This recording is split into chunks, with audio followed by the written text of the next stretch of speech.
But with Herbert, well, we're going through a bump right now and we're not speaking. So let's see if that bump will last or we'll speak again. Kasalukuyang hindi nag-uusap at may pinagdadaanan sa kanilang relasyon sina Rufa Gutierrez at Herbert Bautista.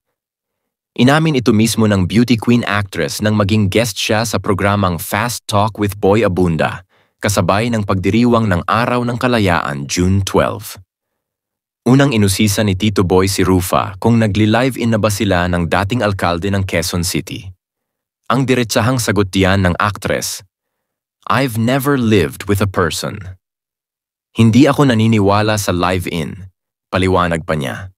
Kwento pa ni Rufa, kaya yung mga relasyon ko nagtatagal kasi may space. Diba excited kayo to see each other?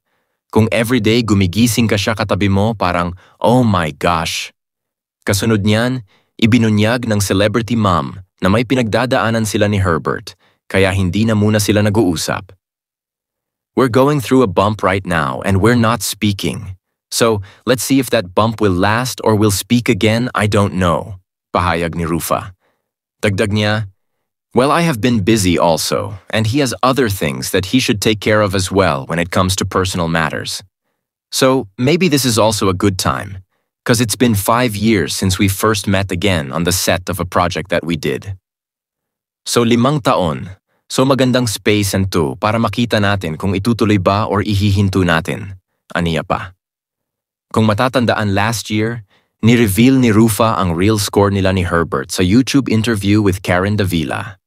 Nabanggit din niya na nagsimula ang kanilang love story nang magkasama sa seryeng The House Arrest of Us, na pinagbidahan ng ex-couple na sina Catherine Bernardo at Daniel Padilla. Klaro lang natin, ano ba talaga ang estado ng iyong relasyon with Herbert? Are you guys together? Are you guys living together? Are you preparing for marriage? I've never lived with are you planning to get married? I mean, ito yung mga katanungan na gustong sagutin ng sambayanan. Hindi ako naniniwala sa live-in. Oh, yes. Kaya yung mga relasyon ko nagtatagal kasi may space, diba? Excited kayo to see each other. Okay. Kung everyday gumigising ka, siya yung katabi mo, parang, oh my gosh. I don't know ha. Sorry, my longest relationship kasi was 7 years. Hindi pa ako lumalampas ng 7 years. But with Herbert, well, we're going through a bump right now and we're not speaking. So let's see if that bump will last or we'll speak again. I don't know. I like that. Thank you. You haven't changed. Yeah. You've always been very forthright. Pag tinanong mo, sasagot. Well, I've been busy also and he has other things that he should take care of as well when it comes to personal matters. So maybe this is also a good time because it's been 5 years since we first met again on the set of a project that we did. So, 5 taon. So, magandang space to para makita natin kung itutuloy ba or ihihinto natin. Take a few steps backward. I always say this. I mean, take a few steps backward and get a better view. At nangyayari talaga yan. You call it a bump and take away the bump. Because you and Bistek have known each other for quite a while. Hindi ba yan nagparamdam? Hindi ba si Herbert nagparamdam in the past? Ay naku, pinag-usapan namin ni Herbert yan before. Kasi when he first met me, I was only 13 years old. Nakasalamin pa ako, kulit-kulit ang hair ko. Hindi ko siya pinapansin, hindi rin niya ako pinapansin. Wala, Dedma, we were just co-stars. And then I remember when I was 17, binigyan niya ako ng libro.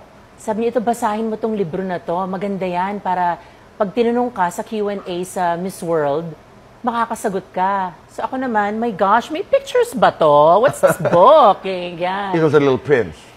No. No, it was not a Little Prince. I forgot what the book was. All right. Pero that's Herbert. So even if we're going through a little bump right now, I will always treasure our precious moments because he's the one that encouraged me also to study. And that made me happy as a friend. Yes. Naalala mo nung nag-uusap tayo?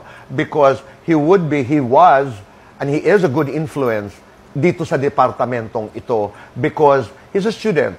He's a learner.